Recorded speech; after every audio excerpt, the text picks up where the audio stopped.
silent roll call. We're all here. We have a full quorum here today. Pledge of Allegiance, Cindy Bergen, please lead us in the pledge. Allegiance to the flag of the United States of America and to the republic for which it stands, one nation, under God, indivisible, with liberty and justice for all.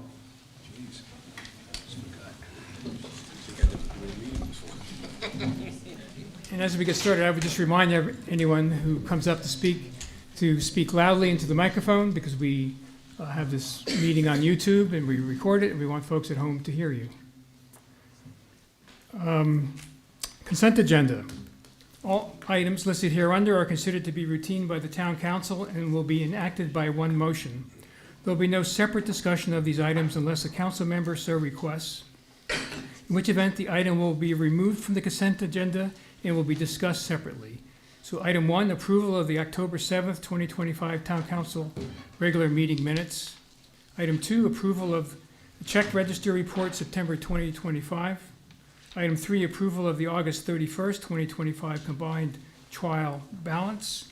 Item 4, request for approval of a temporary street closure for Ho-Hum Drive behind the Sanderson Lincoln Pavilion on Tuesday, November 11th, from 2 to 6 p.m. for the 16th Annual Veterans Day celebration.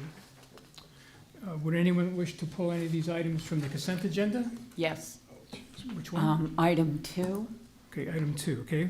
Yeah, Item 2. it states it's the. Okay, we'll, first of all, we'll Okay. approve the other items, and then we'll get to item 2. So I would entertain a motion to approve items 1, 3, and 4 of the consent agenda. Motion to approve items 1, 3, and 4 of the consent agenda. Second. All in favor? Aye. Okay, item number 2, Councilwoman Yeah. Roth. It states that it's the approval check registry report for September 2025. It's actually the October 2025 report that we have, not Okay. September. Mayor, may Excuse me? I respond? Oh, yes, please. Diane, thank you for correcting the record. I do see that error, and you are correct. That item should be the October 2025 check register report. The attached is the October 25 check register report. You approved the September register report at your prior meeting on October 7th. That is a Okay. clerical error on my part, your town clerk. That's okay. Okay. All right. And one other thing, we have 2 payments listed for the fire company. Do we normally have 2 in a month? No, it's unusual because I believe we were late in receiving the first invoice that was paid. Okay. I asked the same question when it came across my desk. Yeah, it's like, wait a minute. Good question. All right, so I would now entertain a motion to approve item 2, which should be approval of the check register report, October 2025. Motion to approve item number 2. Second. All in favor? Aye. Opposed? All right, passed unanimously. Thank you. Mayor? Yes, You, pardon me, did you vote on the items 1 through? yes, we did. Okay, thank you. I'll pull that from you. Thank you. Okay, item 5 is current events. So we have quite a few current events. First, I'd like to start off with some sad news. So Judy Combs, the founder of Thunderbird Artists, passed away October 28th. And for those of you who have been around for a while, you know that she had a tremendous impact on our community. She was a big advocate for the arts. And then in 1993, she brought the first Thunderbird Artists Festival to our town. I believe in January of that year, that subsequently expanded to March and November, and continues to this day. So I would just say, please keep Judy and her family in your thoughts and prayers. She really had a very positive impact on our community.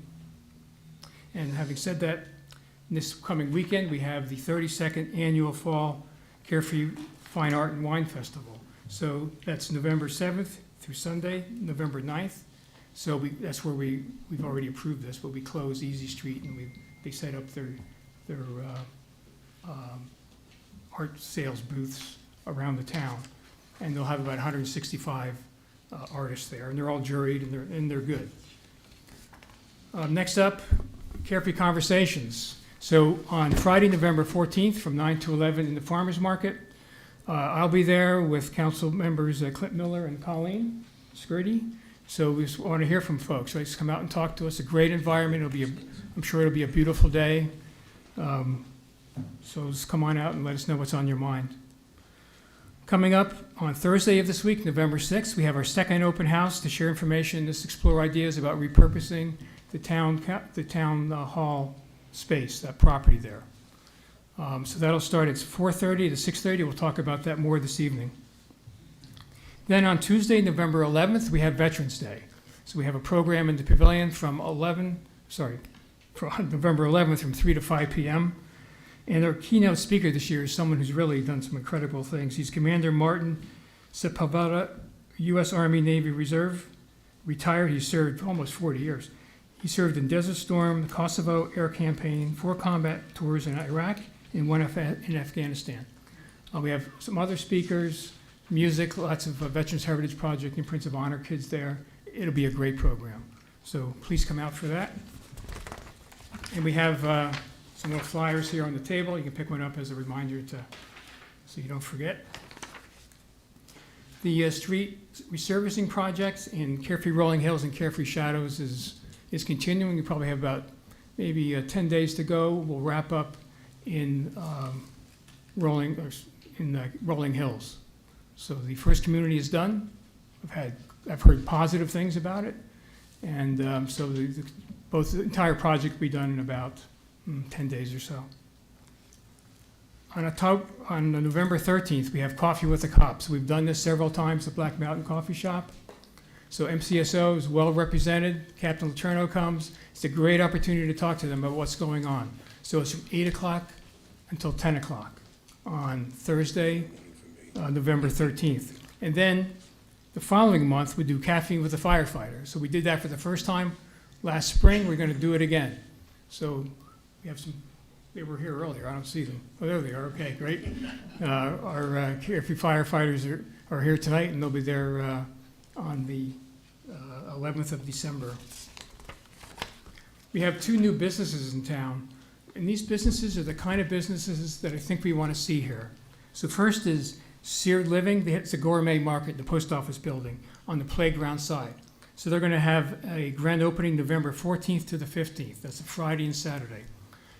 He has the kind of things that probably everyone in this room buys occasionally, that enjoys buying. Olive oils and vinegars and different kinds of foods and cooking utensils you need instructions to use and all kinds of good stuff. And secondly, we have another store that's a gallery just opened next to the English Rose Tea Room, Modernly Mindful. And they feature bronze sculptures and handcrafted jewelry. So they'll have a grand opening on Friday, November 21st. So both of these spaces, so the gallery and the store, in my mind, we think about the kind of things we like to come to our town. This is what we like, right? It complements who we are. And so go out and say hi and thank them for being here and buy something. Exactly. Now I'd like to share with you an update on Carefree Highway. Right, so Carefree Highway improvements. It's been going on. They've been threatening this for years. And then we thought they'd begin in the summer, but because of their change of heart on the Dixolette at Scottsdale Road roundabout, it stopped because they had to rejuggle money to finish the project at Dixolette and Scottsdale Road. So what's going to happen? In December, they're hoping to have approval for federal dollars to move forward on the Carefree Highway improvements. The improvements, 2 lanes in each direction, bike lanes, things like that. We've talked about that before. But when they get federal dollars, there's more bureaucracy associated with it. So there's environmental issues. They probably take a harder look at drainage. In Scottsdale, they have only, just like us, except they're much larger, they only have so much capacity to manage all these projects, whether it's other road constructions or whatever else they're doing. And they only have so much money. So they say maybe in the summer of 2027, that project will get underway. So just to let you know. And then we have a car show coming. And I'll ask Lon to fill us in. Yes, so on Sunday, November 16th, we have our Orphans and Oddballs Car Show. It's going to start at 9 in the morning and run until about 1 o'clock. We've got some streets that'll be closed, and we've been working hard. I see Les Hardy, P&Z Commissioner, has been helping big time, and Clint, my other cohort in this thing, has been helping. So I can say that it's going to be a great event. We've already got a tremendous amount of commitments of cars. We are looking for some volunteers to help out with directing traffic and helping getting cars parked. So if you're interested, get a hold of one of the three of us. Clint, is there anything you want to add? Well, I think you've covered it. I'm looking forward to it. I'll be backing, parking, directing cars. And your son as well, so that's great. All right, thanks, Jim. Okay, great, thanks, Lon. All right, any other current events anyone wants to speak about? The Toys for Tots Oh, yeah, thank you, yeah. Go ahead. at the fire department. Yeah, so actually, I think fire department's collecting not only toys for tots, but food. Correct. So if you have any items, how do they do that? They knock on the door, they leave it at the front door? Both of those work. Okay, cool. Very good. All right, so that closes current events. Next up is item number 6, review, discussion, and possible action to approve resolution 2025-18, a replat of a final plat for a residential subdivision known as Stage Creek Estates. And who will lead this discussion? Oh, CJ, thank you.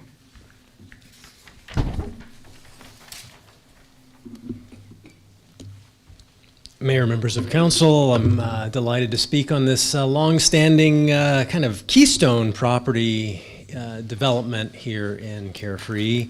I only have the one overhead you're going to see, so it's a pretty simple, straightforward story, I think. What we're looking at is just in the lower middle of the map, that's where you see a tag that says Rural 43. That is a collection of streets and cul-de-sacs. That is Stage Creek Estates. At least that was the working title back years ago. Title might change, but that's the developer's option. But this is south of Sky Ranch, to the west of, immediately to the west of the recently developed large lot subdivision Estates at Carefree and Eastwood. And also just to the east of the Rural 70, where the Rural 70 tag appears, that's the state land parcel. So this is just north of Stagecoach Pass.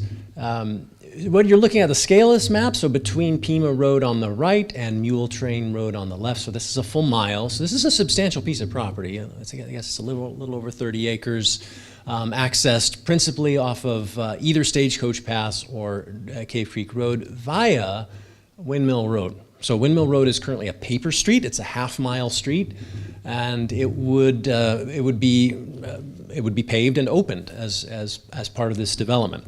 So with the location out of the way, I just wanted to explain a little bit why this replat is coming before you tonight. This application in general is very much a bookkeeping exercise, and it is very narrowly conceived. The applicant is among several things, but principally proposing to reconfigure the drainage easement that they dedicated previously in their 2007 final plat, so that drainage easement better covers both the floodplain as remapped by FEMA since that 2007 approval, plus the drainage structures that the development will need to retain the 100-year 2-hour storm as required by county flood control regulations. So those two twin drainage issues are what are being conceptualized in the reconfiguration of the drainage easement from the 2007 plat. That is the driving force for why the applicant is attempting this. And the applicant is proposing this because that reconfiguration will enable them to achieve a layout that makes better sense for their product layout, their building layout. So in addition to those drainage elements, there are some incidental new easement dedications for things like water service. Carefree Water requested PUEs here and there for their appurtenances, decorative wall maintenance and access, and I believe one other element is a sight distance triangle at the intersections of the entrances. So that basically encumbers the property to not have vegetation of a certain height that would be too high to obscure visibility of other road users. So it's a safety requirement.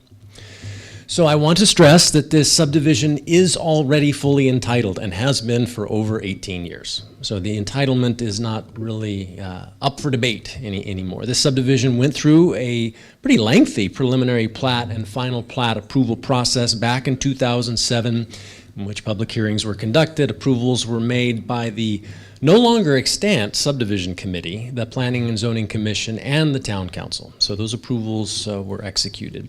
So nothing in the past 18 years besides economic conditions and the applicant's own business preferences and decisions has prevented the owner from submitting at any time an application for building permits for this project in accordance with the subdivision improvement agreement executed between the town and the developer in 2007. So the current action before you is limited to a planning and zoning case that is been numbered 25-10-FP. The FP stands for a final plat. The replat is in itself a final plat. It's a replatting of the final plat. Not up for consideration is the administrative building permit, which is number 24-0189. The building permit will be issued administratively by staff after the applicant has fully addressed pending review comments. And those comments pertain to published standard engineering, building, and planning development standards. So I want to emphasize that no changes, not even slight changes, are being proposed for any lot lines, lot dimensions, lot sizes, or the number of lots in this subdivision. That's not changing at all. If you approve this replat, the applicant will proceed with finalizing the infrastructure improvement plans that they have already submitted as part of their building permit application 24-0189. If you disapprove this replat, the applicant will be compelled to modify the infrastructure improvement plans they submitted for the building permit case so that they're, I guess, substantially similar to those submitted in 2007, which will prevent the applicant from optimizing the layout of building envelopes and detention basins, and from a staff perspective wouldn't be terribly desirable from a flood control standpoint because it would be a less comprehensive drainage solution. So for those reasons, it's pretty straightforward, but there are some wrinkles given how much history has elapsed since those approvals were secured in 2007. So I would like to gesture to you that the representatives from the applicant team are here and available to address some of your questions. And here is Zach Hill of Kimley Horn. He's the design engineer. I've worked closely with Zach over the past almost 12 months on the various submittals for this project. And also Mr. Scott Pfeiffer of Sonora West Development. So with that concludes my summary of the discussion for this item. Be happy to take any questions or to refer your questions to the development team. Okay, well, you seem anxious. Would you like to come up and say something? You're welcome to. Hello, my name's Scott Pfeiffer. I own Sonora West Development. We've been in business for 25 years, pretty much a native of Arizona. Since I've been 1.5 years old, I lived in North Scottsdale. My neighbor 4 doors down was Herb Drinkwater, and Mrs. Drinkwater was my 4th grade teacher. So go way back in Scottsdale. Sonora West has been a custom builder from the start. We've kind of moved into these smaller boutique subdivisions maybe 10 years ago. This is maybe our 5th or 6th. We're really excited about this project. Like the gentleman said, our engineer, we had to go in and clean some things up. I actually did the final plat in 2007 also with the investor, and then I ended up purchasing it from the investor last year. So it's been sitting this long just because he just wanted to sit tight till the market got better. But the things we're doing are it's just cleaning up the final plat to make it comply with the regulations of the county drainage system, et cetera, different sewer things, et cetera. The lots are exactly the same. We're excited to build the 31 houses. We're going to have a desert contemporary style. They'll be semi-custom. We've got plans almost done. They'll be submitted. The vertical plans will be submitted here in the next month or two, and we're ready to get going. So this is kind of the last hurdle that we've had for the last 10 or 12 months trying to get through this, and we'd love to build some nice houses here. Well, I visited your website. Oh, great. You have, you've made nice houses. Thank you, thank you. So any questions from the council for the applicant or for CJ?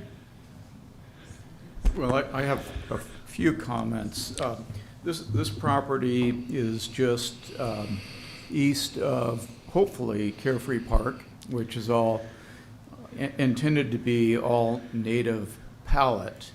And as I drive up Cave Creek Road from essentially this building, along the street is all native palette with the exception of one or two homes. When I look at the landscape plans, which I think are great, prepared by Kimley Horn, I think that they're create energy and enthusiasm for the project. But I'm thinking for the continuity of the street, I would like for Kimley Horn to look at a little more native palette on that corner where we're talking about the visibility corner or triangle that's there. And that way we'd have that flow with potentially the park and continue that upper Sonoran Desert look all the way across. The other concern or thought that I have is several of these lots are up against Cave Creek Road. What kind of stipulations are in place for walls? Some people want to wall in their backyard, and some want to have the flow of the natural desert, you know, making its connection to the rest of the natural flora. So how can we control what one person wants to do and another person does not? So on a one-lot basis, you can't really control that, but we have it controlled. All of these lots are all stipulated to have only about 50% coverage and only in the building envelope or outside of the drainage tracks that are already set. So they'll all be a house with a medium-sized backyard and a ton of natural area around all of them. So you're going to see more native desert than you're going to see house or walls for sure. And I can't speak to the exact corner. Are you talking about the northwest corner of our property? It'd be the, yes, northwest. I don't think we're doing anything but native planting out there anyway. I'll have to check on that, but we're going to keep this continuous with the Sonoran Desert for sure. I mean, we're not going to come in there with different plants. That all sounds good. Yeah, and I'm pretty sure it's already mandated. I'm not doing anything that I didn't have to do anyway. Probably good to ask staff that, but it would surprise me if there was any plants out there that weren't native to the community or weren't at least Sonoran Desert similar. Is there water retention on that corner? I noticed that the plans call for complete re-landscaping, and you have a steel edge that is somewhat in a 90-degree geometry. Yes, so there's a few retention basins. They all are instead of doing kind of a retention basin that just kind of grades into the retention basin, I think it's nicer to put a steel edge and just drop it a couple feet. It creates just a nicer look to me, but that's all going to be re-vegged with the plants that we've taken out from the street or the plants that we're taking out for the houses. We have so much foliage on that property right now that we're going to be able to reuse in those retention basins. They're going to look relatively natural. Okay. Yeah, my concern again is just to not create too much contrast with the native. And so when I look at the plant palette that I saw, we've got a fair amount of color going on. As we get closer to the street, I'd consider native palette in there with the typical foothills and creosote and prickly pear, that sort of thing. No, I understand, and I think that's something that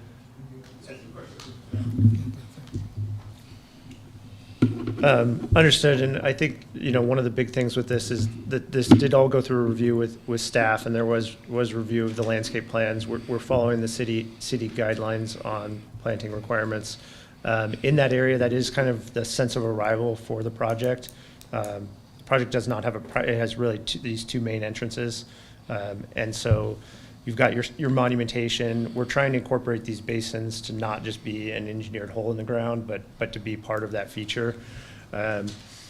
As far as the planting mix, it's something that if that's necessary for for council. I think it would be best to direct us to the staff based on the review we've had, and see if there's a need to update any of that.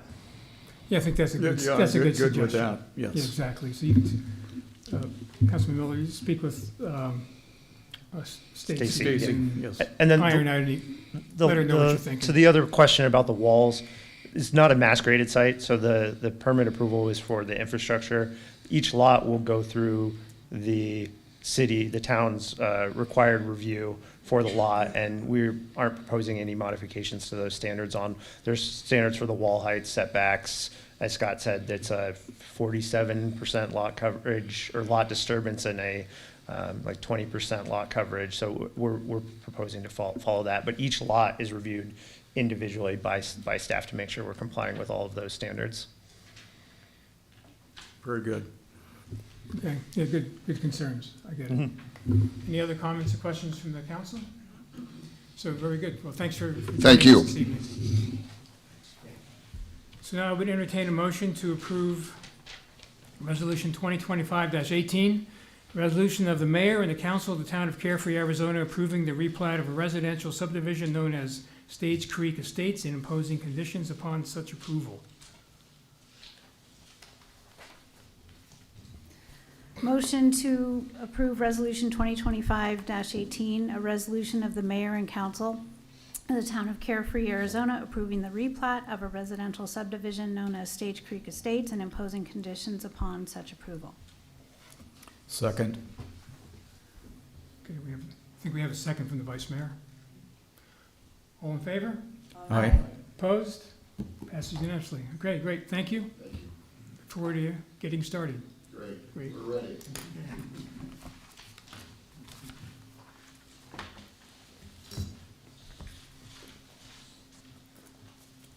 Agenda item number 7, review and approval of ordinance 2025-02, a proposed amendment to the Carefree Arizona Code of Ordinances, the town code, political signs 11-3-2. This is the second of 2 required ordinance readings. So those of you who were here for the last council meeting, we had the first reading. And a resident, Mr. John Mattis, brought up some concerns about our town code relative to political signs not being in sync with a recent Supreme Court ruling called Reed versus Gilbert, City of Gilbert, Arizona. And so in that unanimous ruling by the Supreme Court, they ruled that if a town's sign ordinance regulations treats different signs differently based on the message that that sign's conveying, it's unconstitutional. So you can't just say political signs must follow these rules and open house signs can follow these other rules. You have to be consistent in everything that you do.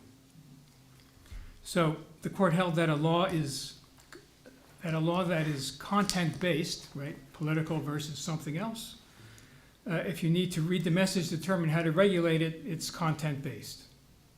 And that means the categories, okay, so it's content-based. And they also said, they rejected the idea that we can have a benign, what they called a benign motive to have this different rules for different signs. So you cannot have a benign motive based on aesthetics or traffic safety. So we think about aesthetics, right? It's our town, so we work hard to keep our aesthetics. And our ordinance today works hard to restrict where signs can go based on content, based on the political signs. So what does that mean for us?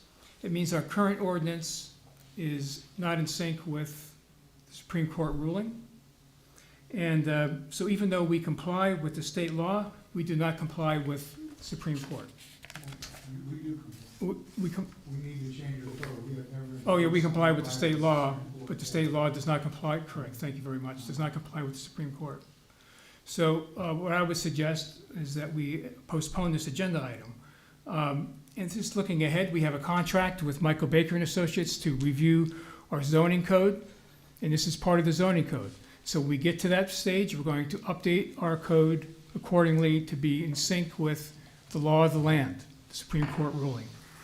But until then, we'll enforce the town political signage code in our right-of-ways, where it is, so we will not enforce the town political signage in our right-of-ways where it's contrary to Reed versus Gilbert. We will follow the Supreme Court reading.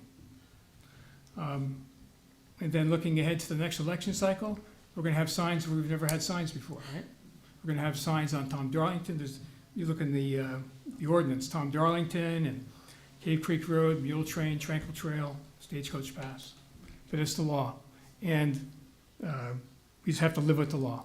So having said that, I would ask for a motion to postpone the review and approval of ordinance 2025-02. I motion to postpone the ordinance 2025-02. Second. Okay, any other comments or questions?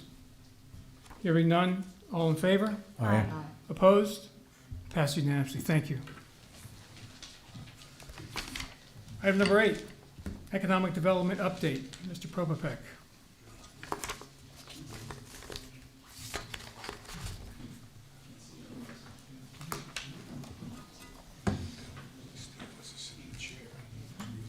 Apologize, I'm blind, so I need to. Mayor and Council, so periodically we have been asked to come up and follow through on giving updates as where we are in economic development, in particular with the items that were assigned to economic development through the strategic planning process, and including some of the items that were carryovers from previous economic development work plans. So these are all things that have been approved by the town council for things that you wanted economic development to focus in on for this, coming 2-year period. And this is the list that we put together, and I know everybody has an interest in what's going on at Carefree Highway and Cave Creek Road, the market position analysis, the facade program for the town center, key commercial vacancies, and though that's not specific to any of the work plans, I know there was some interest in that, and it kind of falls somewhere between here and there on some of those issues. The circulation and parking plan, and then the town hall site. And we'll just start with Carefree Highway and Cave Creek Road. We'll start with the 5400 East Carefree Highway building. That, I think people know it as the CVS, but it's now, I don't want to call it the Rare Earth building either. So we'll just call it the 5400 building from now on. And as you know, the Rare Earth has moved out of that building. There was some hopes that we would have a retail use there, commercial use, and it ended up looking like it was just being more of a storage location. And so we went through that exercise there. Stacy and I have both had a conversation with the property owner, who's really engaged in trying to figure out a way to release that space with the commitment to putting in a really quality commercial retail user. So they understand that's the goal for the town. It's the goal for what they want to accomplish as well. So we'll continue to work with them and whoever their agent is moving forward, which I still think it's going to be Eric Butler, on trying to put something into that space that makes sense. And so we've already started that process. With the Carefree Quarter, and I just call it that because that's the last name that I know of it as, but this would be the northeast corner, and where we're at right now is, they're still working on their tenancy. We do have calls with Scott Hinsey, who's with Diversified, on a weekly basis. And so we try to get updates on that. And there's 2 things that we're working on. Was looking at what that tenancy looks like and what their development plans are and the scheduling and how they're trying to get the project started sooner than later. And the other one is the approval processes they're going through and the submittals that they're going through. And then, also looking at what the challenges are and how we overcome those particular challenges. And so, and just to kind of let you know that they're really heavily focused right now on the perimeter of the project, and looking at uses that would be along the right-of-ways, or the arterials. And we've always talked about this outside in, inside out approach, where they have their primary tenancy and their primary buildings, and then they have this outside, these pad developments. And so they're trying to find the most productive way for them to get started sooner than later, so they can get the project going and still bring the types of tenants that are going to be able to, 1, that we want to see generate sales tax, and 2, allow them to be able to capitalize on the incentive plan So it's a mutual still, and they're still very much involved. On the planning side, or the plan submittal side, they, I think, submitted their pavement plans to us today, and they're working on their grading plans right now. So I know they've been working pretty heavily with Liberty Sewer and some of the other utility providers, and obviously these are private providers. They're also working through the city of Scottsdale to get approvals. And so there's a lot of jurisdictions they need to get through. But ultimately, I think they want to get to a place where they can get approvals for some of their grading plans and be able to start moving some dirt to get the project started. So you said pavement plans, that means along Carefree Highway and Cave Creek Road, is that what that means? Correct. Yep. Any other questions? Yeah. Councilman? Yeah. So I went and reviewed the start of that project. Mhm. The first meeting, October 1st, 2024, when we were told that they had 15 tenants, they were going to let us know right away. They needed to get dirt moved because Walt said when he flies people in from Vegas or whatever, they have to see dirt being moved. And they were just waiting on moving the permits forward. They then, at the planning and zoning meeting on 10/14/2024, Scott got up and said they had a restaurant mix of white tablecloth as well as breakfast. That, again, they were going to announce immediately 5 to 6 leases as soon as you all approved. That was before we were seated. Then on November 12th, when you voted it, they got up again and said they were gonna have a press release. They needed the permits. Walt said we're going to have the site open third quarter 2026. Now, I don't know in what world they're gonna be able to get it open like that since they've done nada. So what is our out on this?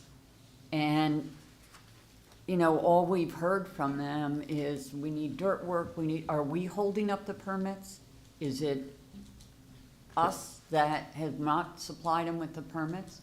Why can't they get work on the wash? So what is the holdup?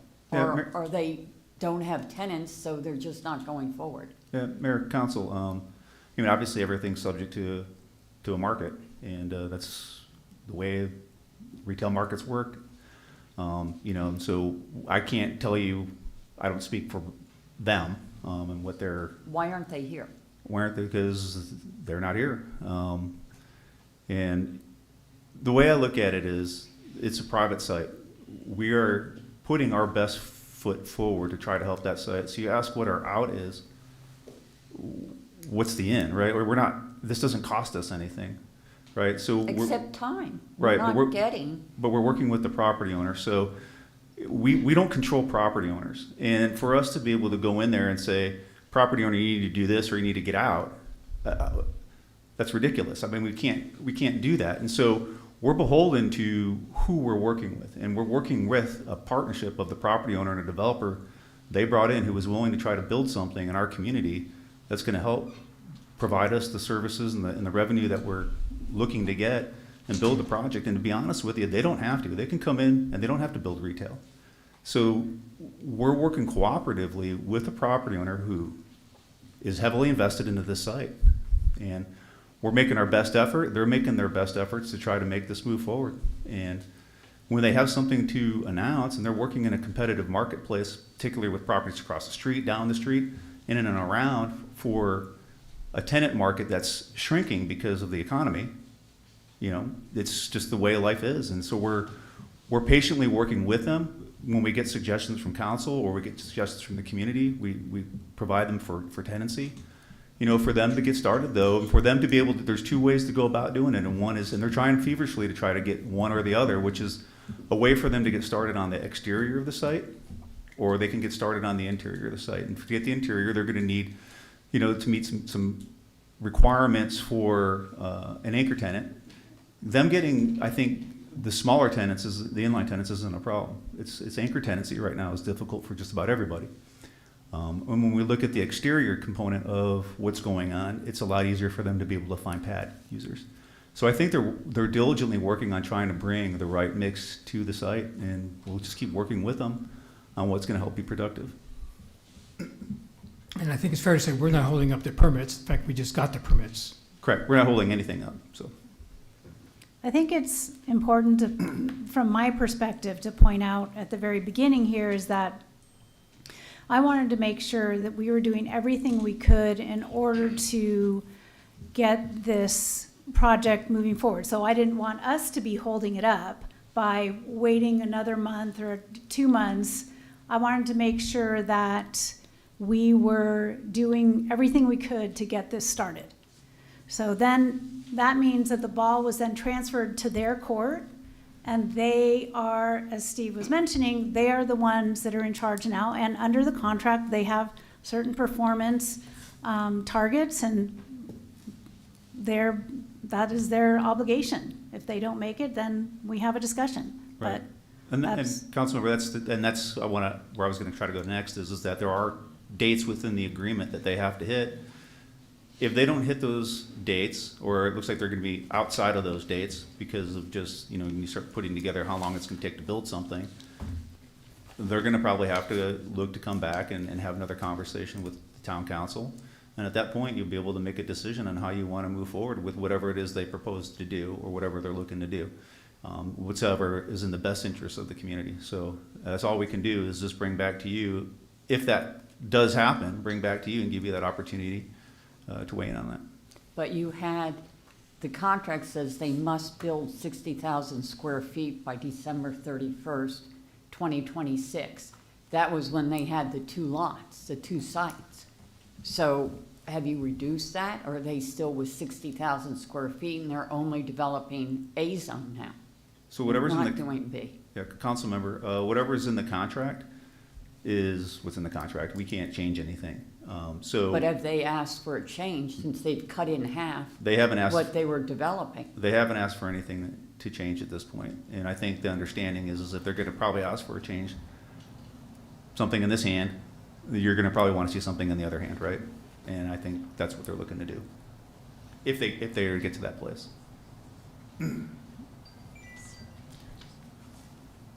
Right. Carry on. Okay.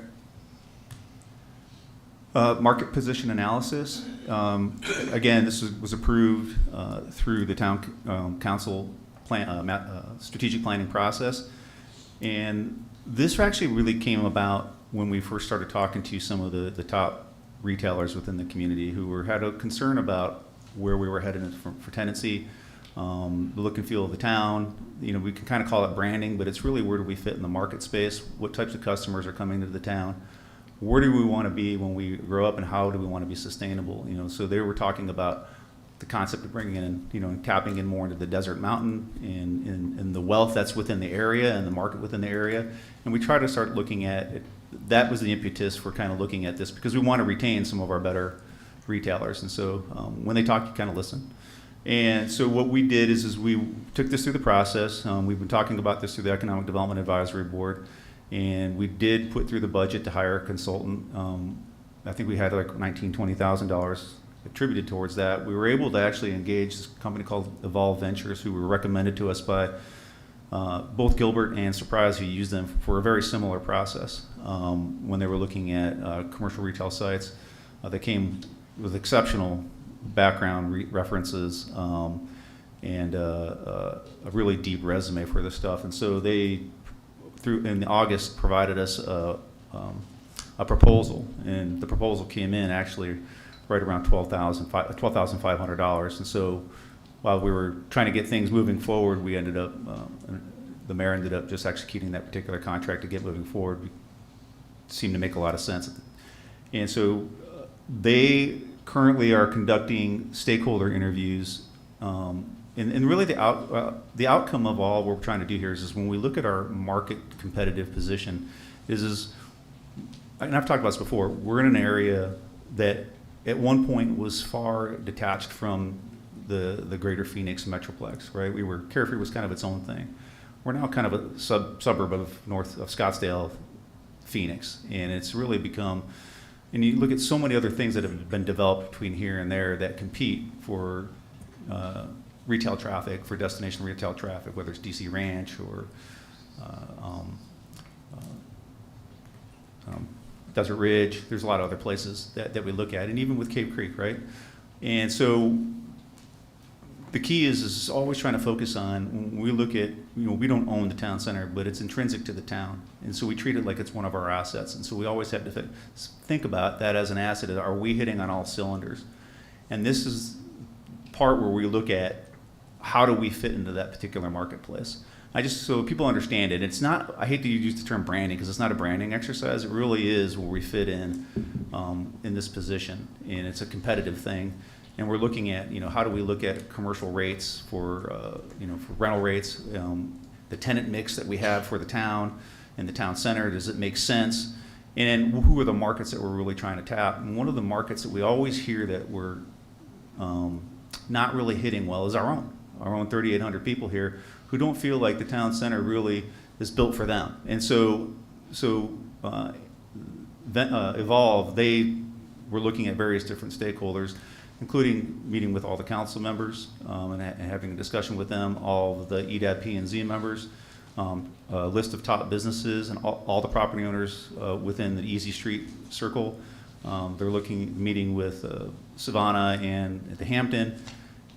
And outside of that, this isn't about what we think we are and what we want to be. This is also looking at what the market in general thinks we are and what we could be. And so one of the partners actually went out and was talking with the brokerage community for commercial and retail developers outside of the community and even other retailers to understand what it is that they would think would drive business or how we would be more competitive in this particular marketplace.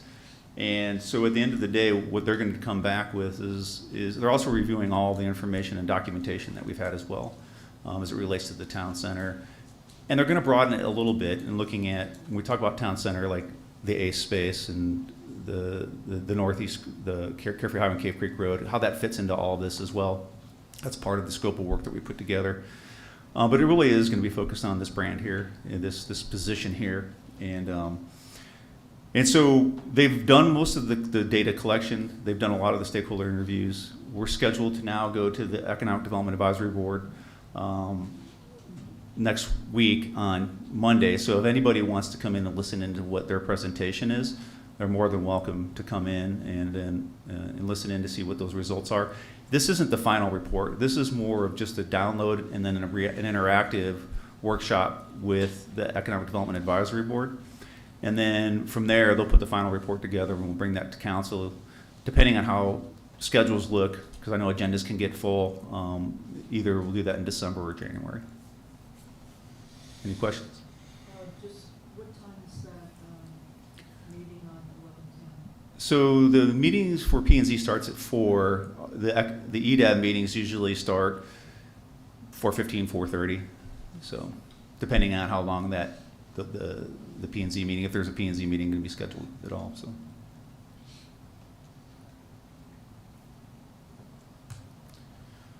The next is the facade program. We did get this approved through council. We did have 2 through this first round, so we do quarterly rounds. We did get 2 applications this round. One was through Spanish Village, and they're looking at putting up some shade cell structures.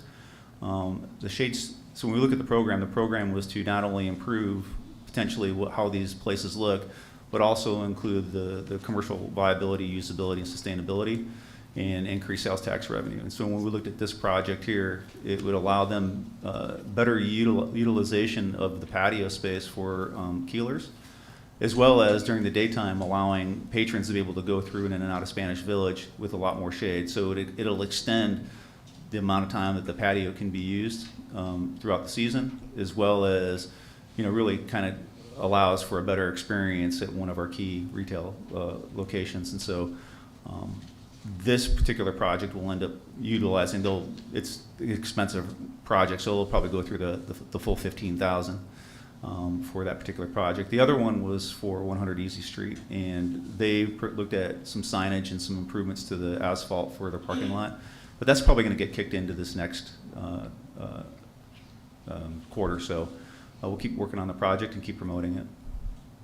Any other questions? Yeah, just a comment. Spanish Village facade program is great because it not only improves the property, we actually will get a return on investment because it'll extend the season for folks sitting outside and dining. So it'll generate more sales for them and more sales tax revenue for us. A lot of facade programs will, the idea is we get someone to fix up the building, the neighbors will do the same thing, and it'll create some energy. But this actually should generate a return on investment for us. Thanks, Mayor. And key commercial vacancy. Yeah, I've already talked about the 5400 building. We'll work with that. And then the other one is the Carefree Marketplace here where ACE was. And so I know Lon's been working on trying to get a tenant in there. We've been all working trying to get tenants in there. And no. No ballots here? It's listed online that this is where to come.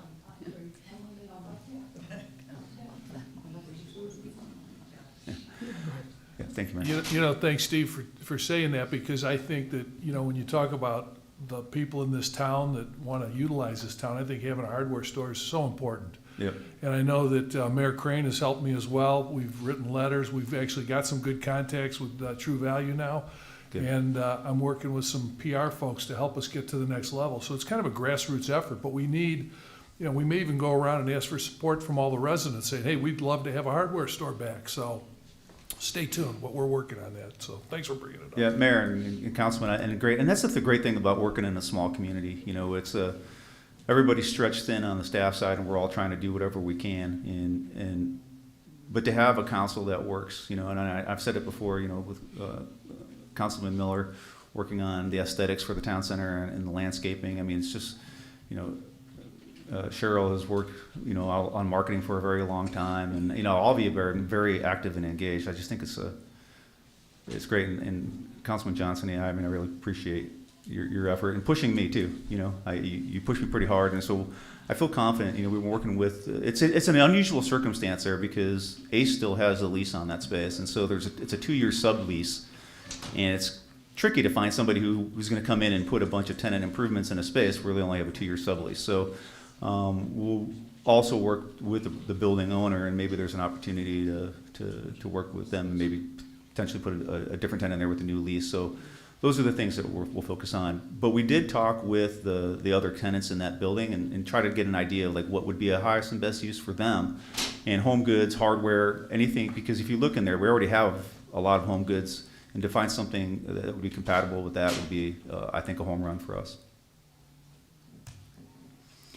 And then circulation and parking plan. We're kind of getting down to the finals on this. We had the workshop session a while back in the summertime, and we did get the revised, we call it the roll plot. It's the 15% drawings that show what Tom Darlington and Cave Creek Road would look like if it was built. And it's not a full engineering drawing, but it's just to give us this idea. And really what we're looking for is we need a vision for what these things are going to look like. And part of that is we start to look at when somebody wants to come in and develop, we want to know what we want to have a developer put on a vacant parcel, or if we're looking at prioritizing things for our capital improvement plan for the town center, it gives us an idea of where to look, where to start, and what this will look like, but it also provides continuity. And so the plan that we just received the final draft of those drawings about, I think about 3 weeks or 4 weeks ago, and we're looking through those right now just to make sure everything looks exactly like what we discussed, and so far so good. There's a few things here and there that we'll have to address. And the goal is once we get that approved, when we look through that and we get that back to Kimley Horn, they're going to give us a final kind of report. It's going to be more of a summary. They're not going to update the big giant report that they did. It'll be more of a summary based on our last conversation and where this final circulation plan comes to. And so, and again, it takes the parking from what we were talking about on the exterior roads, the arterials, and puts everything on the interior. So there'll be a parking component to this. And hopefully we'll get this to the Planning and Zoning Commission and or EDAB probably a December timeframe. And again, looking at scheduling, it's again, we start looking at these agendas, we start stacking stuff. It could be a 4-hour meeting, and you know how I can talk. It could be a 5-hour meeting, so. And then you get Colleen in there, and it could be 6 hours, and just kidding. Town hall site. So, you know, again, this is another thing that the council asked us to look at, and I think it's important when we start looking at 8 Sundial Circle where the town hall is, that it comes from the premise that if we own assets, right? I talked about the town center being an asset to the town, but we don't own it. But we do own this site. And it's always our responsibility that if we own an asset or a real estate, whatever real estate we own, we try to look at the highest and best use. Even the circulation and parking plan is part of that. And so 8 Sundial Circle, one of the things that people consistently have always said is it's kind of a miss. It's great, it's nice, but it could be so much more. And it could really add to the commercial and retail fabric of the community, not only for generating sales tax, but also, you know, adding a little bit more vitality, another destination for local residents as well as market area, and just creates a better destination experience for the town. Obviously, we have to find some place to move the employees in the town hall. That's a component of that. So we're really just basically in the very, very initial stages of doing this. And what we're being asked to do is a fact finding. And so the steps for the fact finding are first and foremost, what is it people would like to see, and what's the highest and best uses? And from there, we can derive what, if we're looking at some type of commercial potential, what that commercial revenue potentially could look like. And then at the same time, we're also looking at what those costs would be for the moving town hall and what those other options are. And one of the ones we talked about was potentially building. Construction costs are starting to go up. Matter of fact, they've doubled since we kind of started this over, you know, kind of the conversation a couple of years ago. And so we're looking at the opportunity also to maybe potentially purchase a building that would make sense. And so those are the things that would play into this. But what we really want to do first is get the idea of what it would look like, feel like, and what people would like to see. And then from there, we can look at what those the revenue streams are, and then get into the meat and potatoes of kind of what the whole deal economics look like. Because it's fluid, right? We don't know what buildings are going to be for sale and when, and maybe a great opportunity comes up. The other thing that could happen is you can also do a swap. You know, so maybe there's an idea that somebody's got an office building and they're willing to swap and build what we want to build, and potentially over on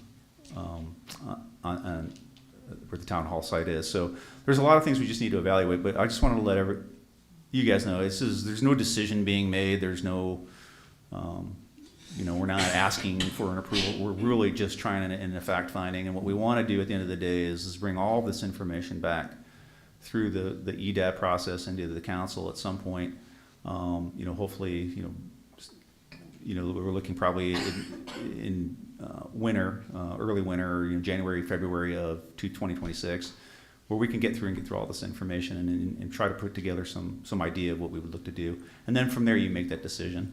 And I know as part of, so we did already have one of our open houses for the public to kind of walk through and tell us, you know, kind of the things that they'd like to see. And then, but because we did that in August, people were saying, hey, we really need to do one when people get back. So we're doing another one of those this Thursday, November 6th. I believe it's 4 o'clock, Madison? I think 4:30. 4:30. And so that the format for it, again, is it's not like a presentation. There will be a couple stations with some of the council members and staff. And the idea is to be able to come in and get information more in a conversational setting, be able to ask questions and be able to leave your comments and notes so we can utilize that and gather that information and bring it back as part of the body of due diligence that we're looking to do. And I know Madison had put together a community survey, and I think she wanted to do a quick update on some of the results. So I'm going to turn that over to Madison.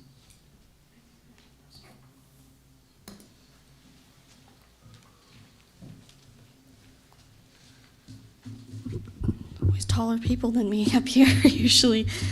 Hi, Mayor and Council. I just wanted to address the community feedback survey results that we got from the first open future of town hall site. I presented on them during the September EDAB meeting, and most of that was correct. There was an actual correction made, and I want to just go over that with you guys. After the meeting, someone raised some concerns to me, and the following morning, while I was reflecting on them, I realized what happened. The online survey software that I used double counted selections from participants who selected multiple suggested uses, such as if they selected that they would like to see a restaurant or a community center. Each choice was counted separately when I extracted that data, so the overall total was fluctuated. And it underrepresented participants who selected only one use or stated that they wanted to keep town hall. I corrected the results that day, the day after the meeting, and I also included 3 additional responses that it came on over the weekend that were not in the original count. I shared the updated results with staff and mayor and went over kind of the issues, and then we sent out an actual email with a recap and the corrected results with an explanation. I just wanted to go over it just real quick with you guys. So the overall had a pie chart that showed everything. I broke it down into 2 different graphs. We had, so I broke it down into the first one, which says keep town hall, and then those who gave feedback on redevelopment uses and potential site suggestions. And then I broke it down from those who gave feedback and what they provided feedback on, which was restaurant and retail, restaurants, just a restaurant by itself, community space, or unique or other. The updated results were posted on the website that day. And the September meeting, it showed about 14%, which would have been 6 out of 43, which was incorrect. That correct figure would have been 25%, 11 out of 43, and with the 3 late submissions that were included, it went up to 14 out of 46, which is updated to 31%, which you can see in the new pie chart. I do sincerely apologize for that error, but I want to emphasize that it thankfully did not misrepresent the majority, and that it did not affect any of the other feedback that we got based on the site design suggestions and the importance of relocation factors as well. Additionally, I recognize that there was another possible source of duplication, having both the written and the online surveys. So we decided, since we're doing a second one, most residents are back, we will be doing just the written card submissions, because somebody could have written a card, gone home, submitted a survey with the exact same information or suggestions, and so we'll just be doing written cards for this next one, but we're really just trying to garner feedback and suggestions from the community on what they would like to see at this site and what they think the highest and best possible use would be. So if you have any questions, let me know. And just to kind of add some flavor to the survey isn't a vote. This is just to get information about what people would like to see. It's just to add some texture to the input. And we've only had 1 meeting, so we haven't barely even we're not even walking on the launch pad yet. We're approaching the launch pad, and there's going to be a whole body of due diligence and information that's going to come back to the council at some point to let you guys make the best decision for the community. Yeah, in fact, so by soliciting opinions, we get some ideas, unique ideas, which may not have occurred to us. We have a smart community here. They have all kinds of thoughts and ideas. Questions or comments before Maddie sits down? So is Amy looking at this project potential as well? Yes. Yeah, so Amy is with Evolve, so it's Amy Malloy. Right, but she's looking at the town hall redevelopment. Yeah, I just want to potential. let everybody know who you were talking about. Oh, okay, sorry, yeah. Just some comments. Yeah. You know, you're off by 135% on the nose. Glad it's corrected. And doing the cards, I think clarity would be much better. You know, the first question, are you in favor of, you know, getting rid of the town hall? Yes or no? If you checked no, you know, if you're in favor of keeping it, fine. If you want to get rid of it, remodel or build. It's hard to listen to saying we own it, let's sell it, but let's spend more money to build or more money to lease. It's a zero-sum game. We own that. So even if you say, well, down the road, you're going to get X number of sales tax, That's 3 to 5 years down the road. You know, right now, we've got a tremendous amount of empty commercial real estate in our town. So I would think our focus is better spent on the northeast corner, the CVS building, and Ace, than worrying about a non-existent problem, which is the town hall. We own it. It doesn't cost us anything but the overhead. So, you know, do the cards very clearly. Yeah. Yes, no. Then there's no, not sure where Absolutely. that card I have goes. updated the cards. Sorry, I just wanted to let you know I've updated some of the cards. I've added some yes/no questions. One of them is being, do you support the redevelopment of this site? And then some of them being kind of more like what, just some more objective yes or no. I can't remember them all off the top of my head, but they have been updated. I believe only the site and design one has not been updated at all because that one's pretty straightforward. We'd like to know what architecture people would like to see there if this project were to move forward. And then I'll let Steve answer questions on more of the site. So I can just chime in here. I completely disagree with Councilmember Roth.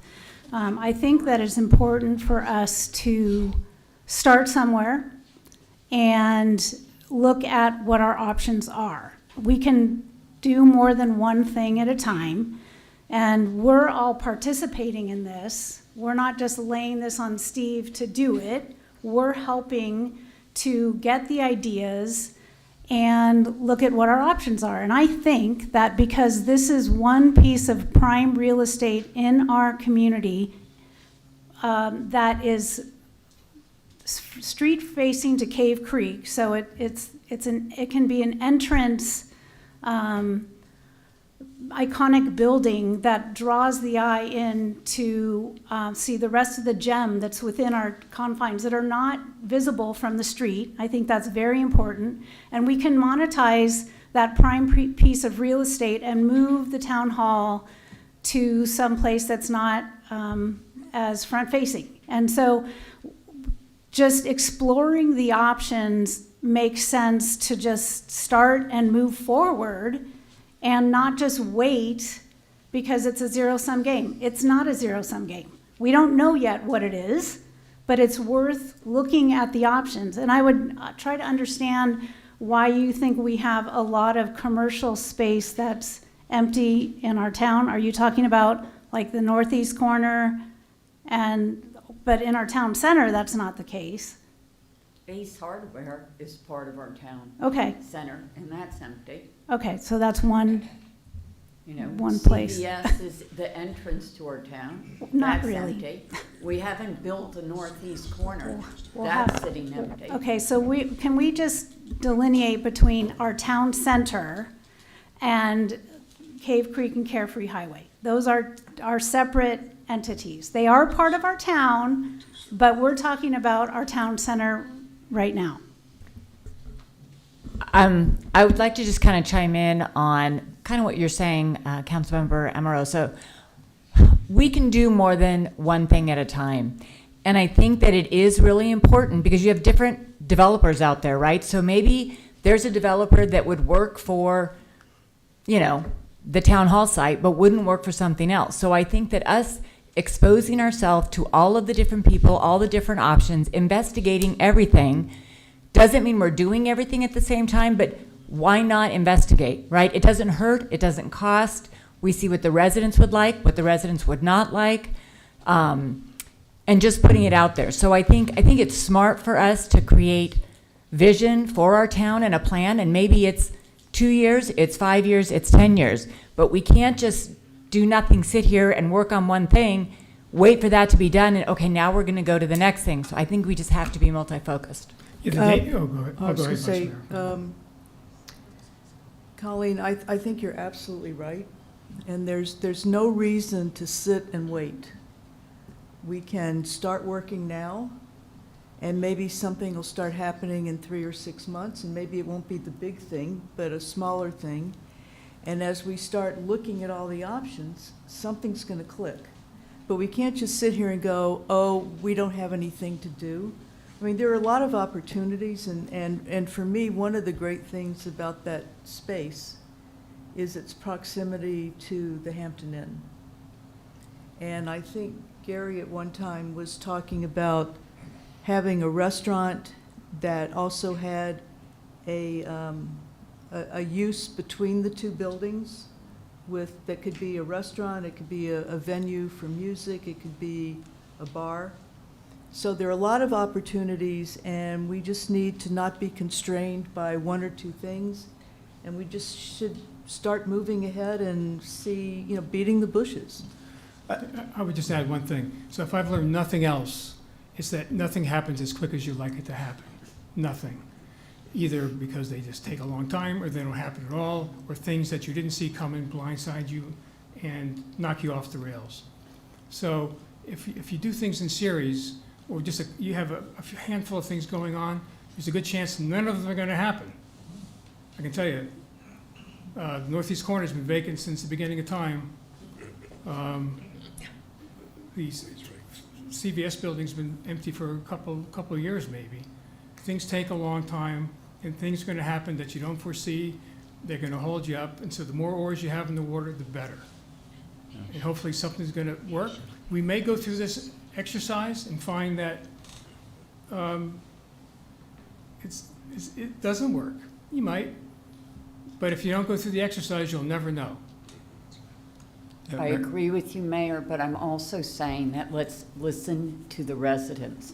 So one of the complaints were that the way everything was worded, it was hard for them to give their definitive answer. That's what I'm saying. Have the first question, yes, no, and then go from there. And there are enough, I was here for the whole thing, people come and ask questions, but at least let them have a yes or no approach. Okay, well, I heard we're gonna have some yes or no's, and I'm sure you'll be here on Thursday night, and But of course. see how it goes. Yeah, Mayor, Council, and I appreciate the comments, and again, I think this reflects the conversation we had during, the strategic planning process, and, I think unanimously the council wanted the staff, and we all worked together to try to figure out what the highest and best uses are for that, and it never hurts to walk through the process and figure it out.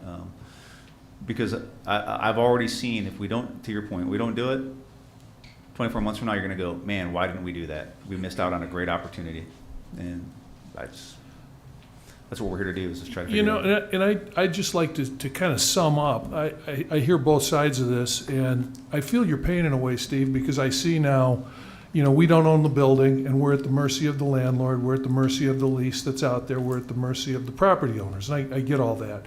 And I think the real bottom line to this whole thing is focus and priority, and I also think it's selling, and it's selling Carefree. And if we're selling Carefree and we're doing the job that we should be doing, people could come knocking on our door saying, how much can we buy that building from you? We want to put in a high-end restaurant. I think those things would come. But I think it's holistically understanding what we do best, why people come here, and having that plan. And I think if we do that, we can sell this town. And that's what we're trying to do, and fill these spaces. I absolutely agree with that. It's a great comment, and it's one of the things, as we look at the positioning planning, and that is some of the outcomes. And so the whole concept of it is let's not go out and sell the things we don't want, right? Let's sell the things that we really want to see. And so the idea is that as we put that documentation and that sales strategy together, that business outreach strategy, that we're focused on the things that we really want to see into the community, whether it's an investor, a development or a developer, or a tenant, or some type of user. I think for us to be a little bit focused and efficient with how we do that will get us the better result, right? And so, and I think when we talk about, like, even with the A space, we've kind of whittled it down to like the types of users we'd like to see there. It does reduce it down, right? And then now you're at the mercy. Does somebody do those types of uses, or those particular users in that category want to be here? But we continue trying, right? And that's the thing about sales, is they may say no, or may not even answer you the first call, right? But we keep at it. And it's focus and priority. It's Yep. focus. Exactly Now right. we've got the focus down. We kind of understand that, and now it's a matter of numbers game. Let's just keep calling people till somebody buys. Yep. Agreed. Yeah, good, right. So we did, oh, sorry. One last point. I think this is an opportunity to up our game. This gives us a better building for retail, a restaurant. And I think if we had high-quality space, we would probably get higher quality tenants to come in. Right now, our best thing is Spanish Village. This really ups the game for Easy Street, in my opinion. And I don't think it's going to cost us extra money. I think by the time we look at the income stream from selling the property and us moving to a building that is typical office space, I can't see that we're spending $1 extra to make this happen. The analysis will tell us. Yep. I was just going to say that we did, as a group, agree in our strategic planning session that we would explore this. We all voted to explore this, so I think that we should all participate in trying to get this information from residents. But what that does require is for all of us to help educate our residents about why we're doing this. And so I hope many people come to the meeting on November 6th, the open house, because they can then learn about what we're thinking and why, instead of just thinking, well, we shouldn't do anything. We need to look at it. And I want people to come and get educated as to why we should look at this. That's it for me. Okay, I questions rest. or comments from the council? Okay, great. Great, thank you. I just like the comment you made about getting our oars in the water. I think that's a great analogy for what we're trying to make happen. No, so, okay, that closes item number 8. Item 9, call to the public. Do we have any slips? It closes call to the public. I would entertain a motion to adjourn. I move that we adjourn. All in favor? Aye. Passes. Opposed? Passes. Thank you.